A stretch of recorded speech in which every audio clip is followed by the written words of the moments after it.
Hi everyone.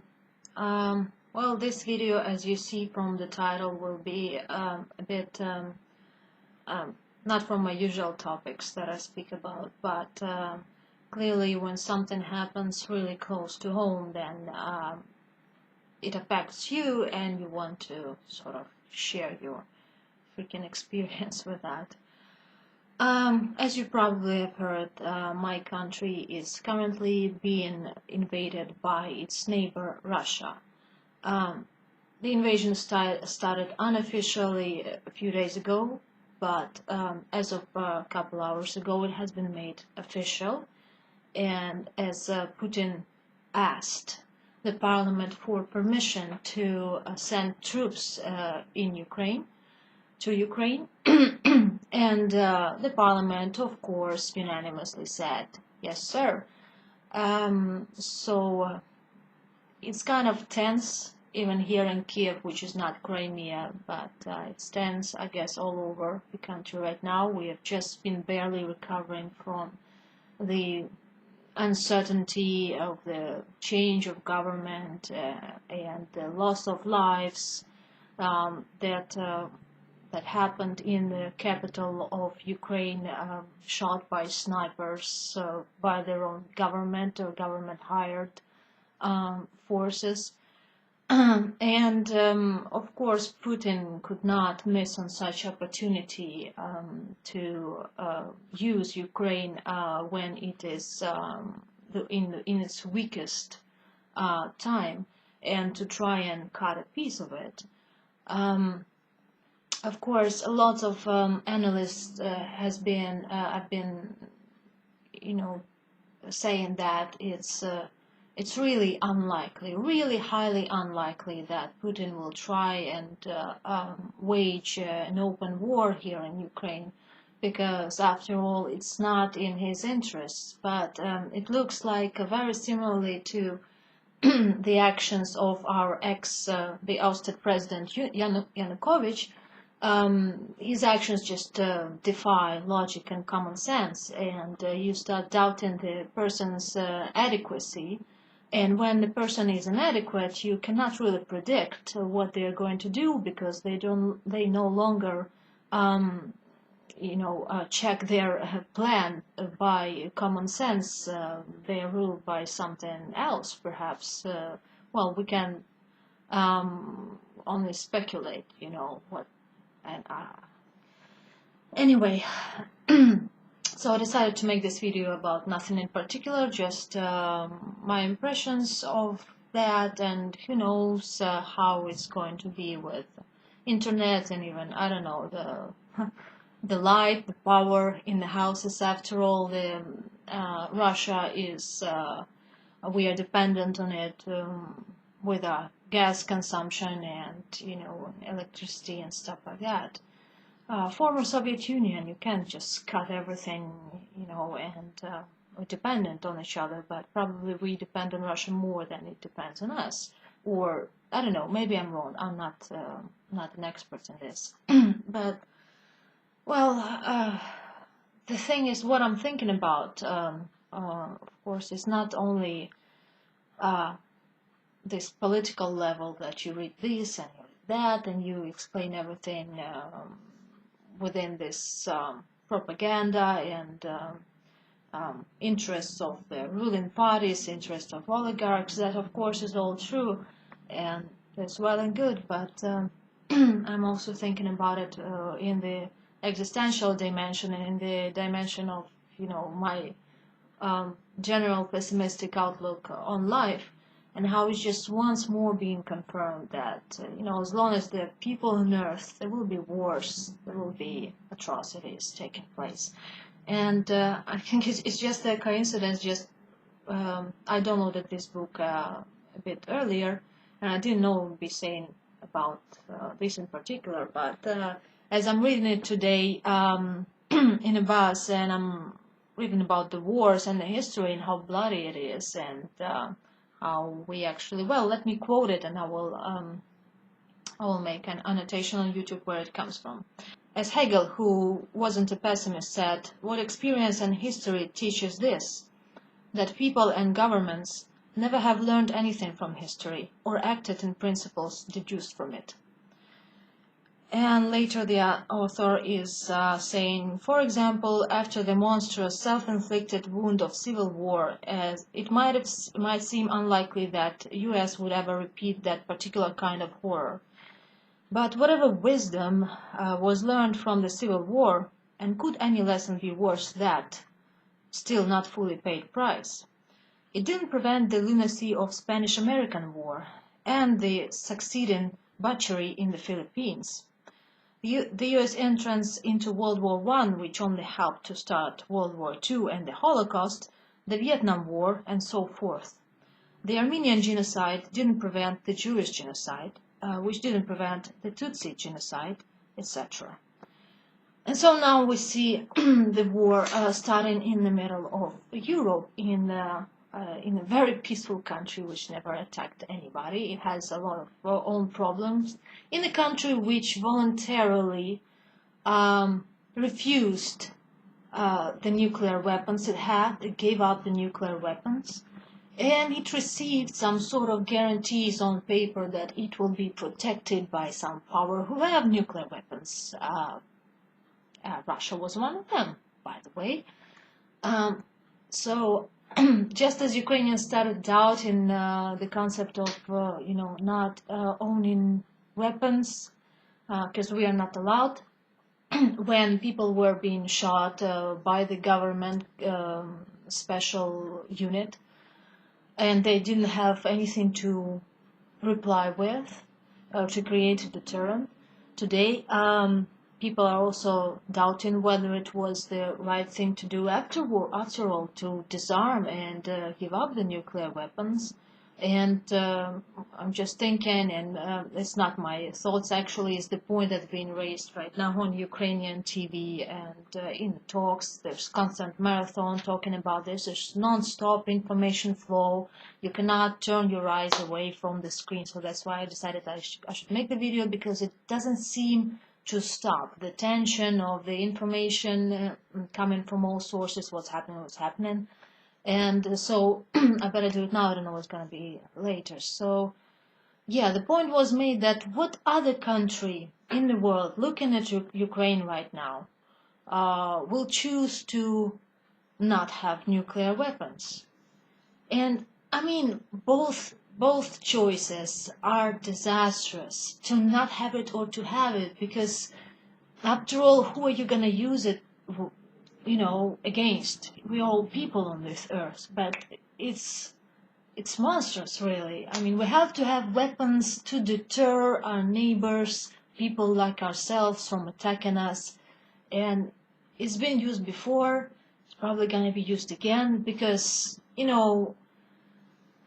there's enough of people in this world who are sociopaths, I would say. A lot of them are in the power, and to whom human life means nothing. And I guess they can also rationalize it pretty well to themselves that, yes, some lives will be lost, but there will be a long-term gain somehow, some sort of gain, that they are doing the right thing, that building an empire is the right thing. And, it's another problem. It's in the wiring of us humans ourselves, because we can rationalize anything. That's why all these Holocaust and genocides and aggressive acts are happening. Because if there was some sort of mechanism in our brain that would say, yeah, under no circumstances you go and take out the arms and go kill innocent people. No. Clearly, we can rationalize and explain why there's a loophole and we are allowed to do that for a greater good. And, it's just not going to stop, ever. And that's why I'm not so enthusiastic in taking part in any sort of, revolutions and wars.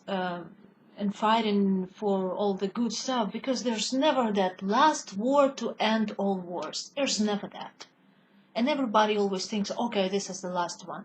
But if you learn anything from history, is that there's never a last one. There will be no last war, because you just look around yourselves and notice how many people you feel like almost hatred towards, or you detest some people, or you just feel like they annoy you and irritate you. Even though basically we're all pretty much the same under in some core, wiring. We're all human beings. We have the same wishes, to feel good and not to feel bad. If we go right down to the basics, yeah, we want to feel good. We don't want to feel pain, but we keep causing each other pain, and we keep finding reasons why we are allowed to do that.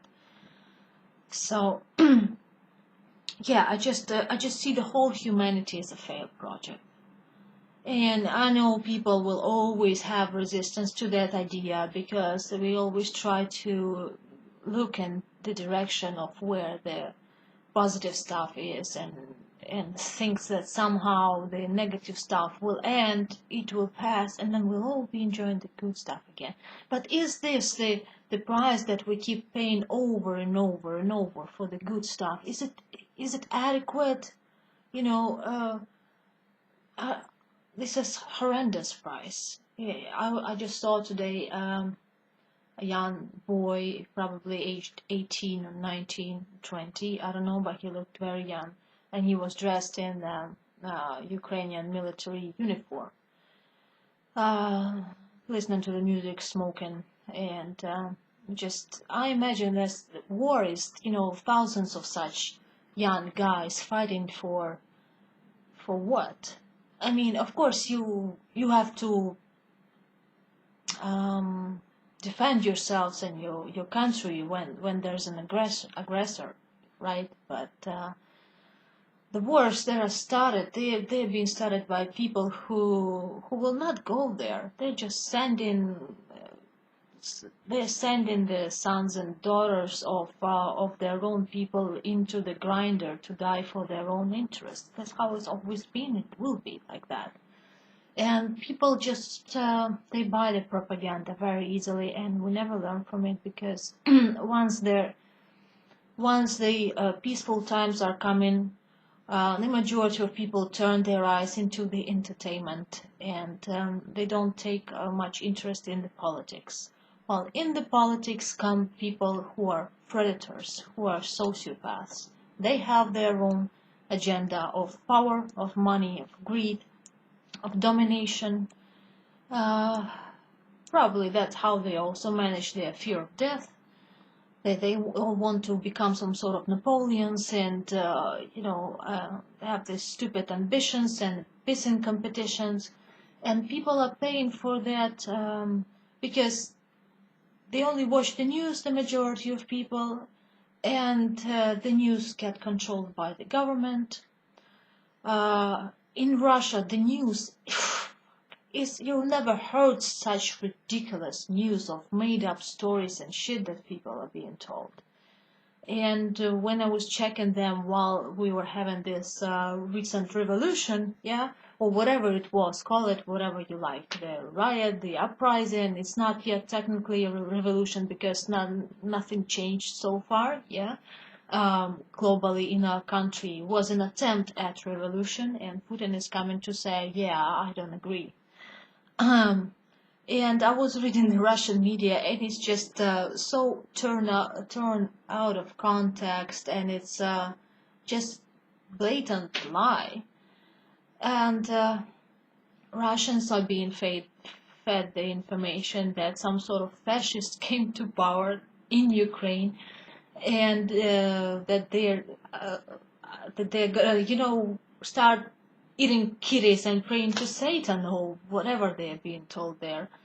And some part of the population in Russia who reads other news, not only the local ones, they know what's going on, but that's not enough. It's just recently they had some sort of protest of about 500 people, and 400 of them got rounded up and sent to police, arrested.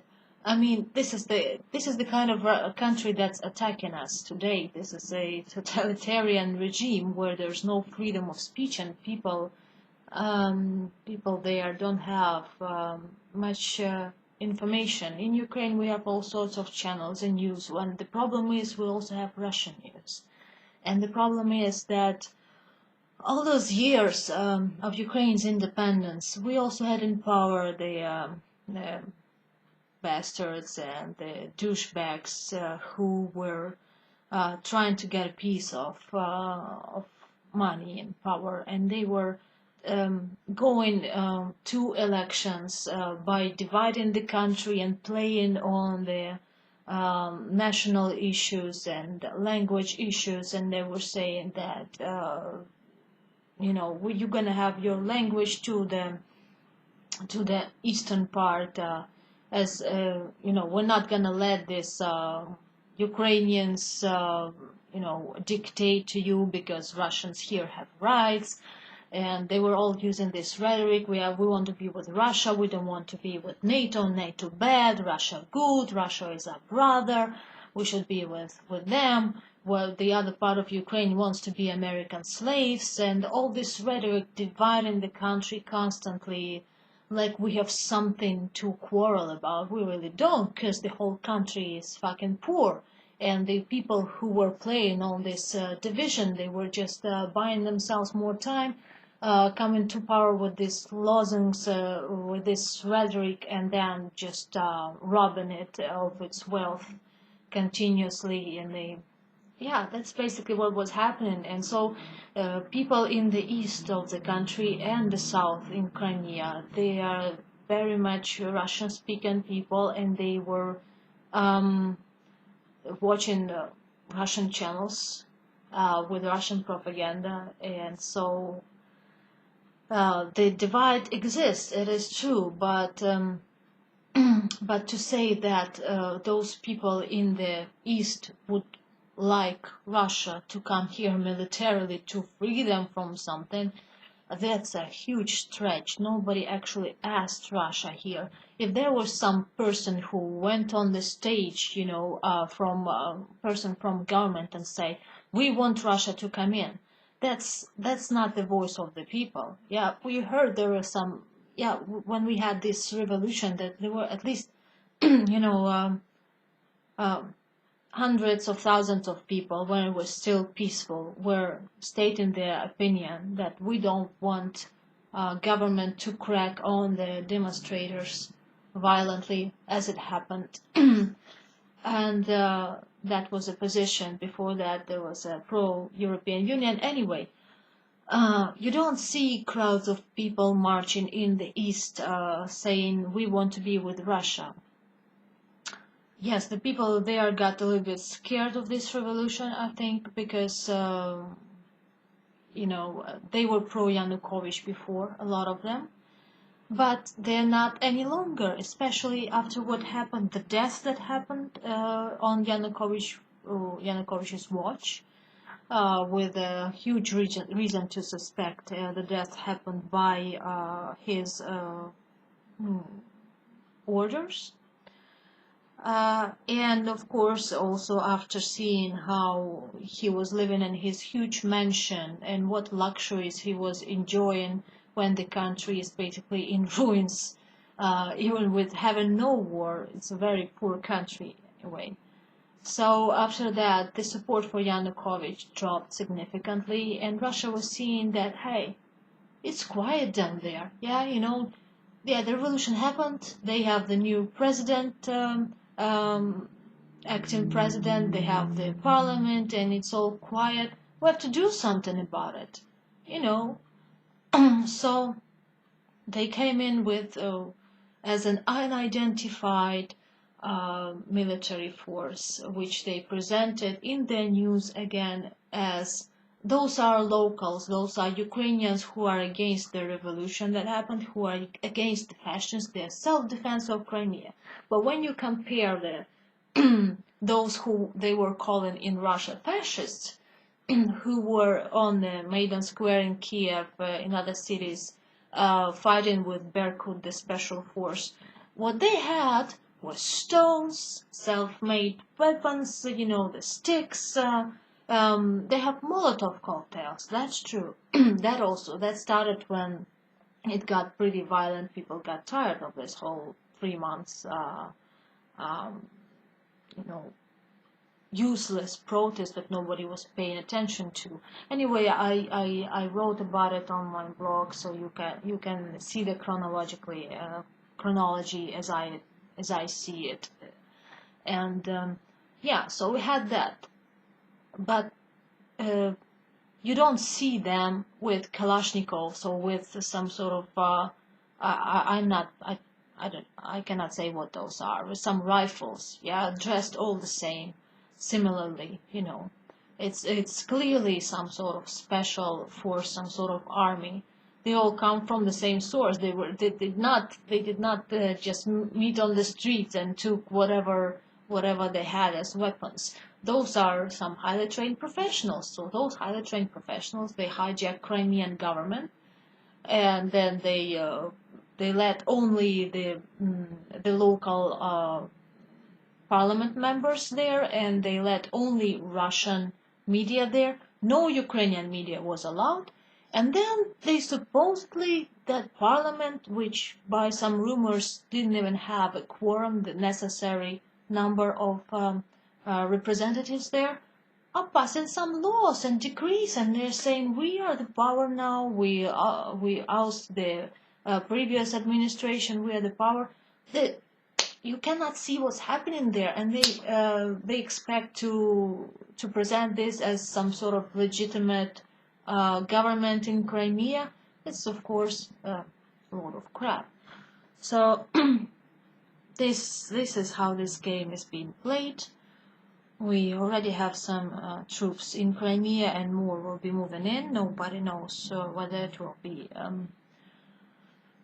in the whole Ukraine. Well, they see it's highly unlikely, because that's what they say. Probably the plans are now to at least get the Crimea, but at most get the eastern pro-Russian, sort of pro-Russian part of Ukraine.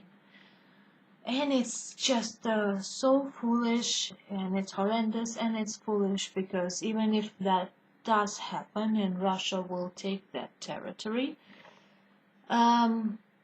Russia will and is already losing the rest of Ukraine forever. If we had some sort of warm feelings before that to our neighbor, with whom Ukraine fought together, shoulder to shoulder, against the fascism against the Germany in Second World War.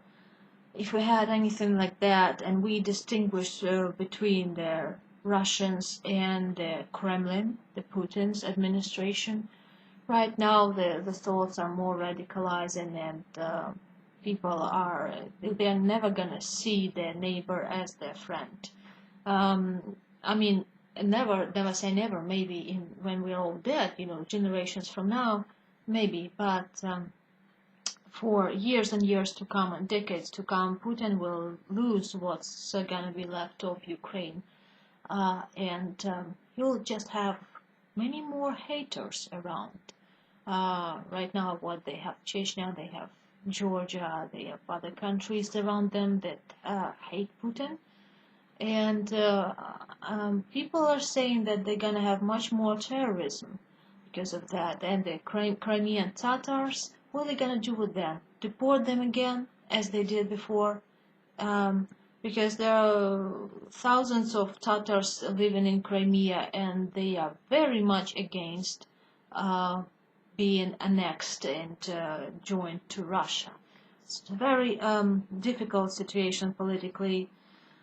I don't even think that Ukrainians in those regions that want to be part of Russia. I think some part, yes, they still do, but a lot of them, I think, just like I see evident in my friends and family who were pro-Russian and pro-Putin before this aggression, today they're changing their minds and they're saying, fuck Putin, you cannot do this. You can't. You kept saying we are brothers, we are your supporters. Yeah, we're family, we're one people. Basically, this is what you do to us. This is how you decide things, then manage things. This is a disaster. It's just going to happen. So yeah, not looking forward to this, but I guess I will be one of the generations of people who have seen war.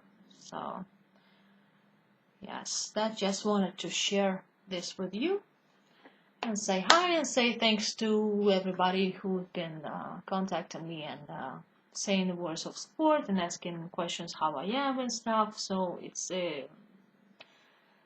it still feels good to know that somebody's thinking about you, and yeah, that's nice. So yeah, well, stay well, and let's hope that it's not gonna be an even bigger war than just Ukraine and Russia.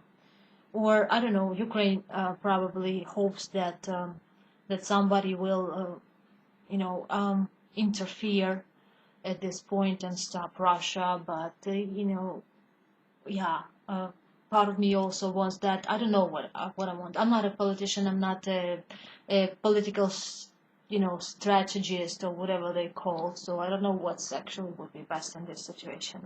And I just think not many people do know when you're dealing with inadequacy like that. Um, you don't know what's gonna work. So yeah, thanks everybody. Stay well. And some people used to say on YouTube and would usually irritate me with this peace. Yeah. Ah, right. Okay. Bye.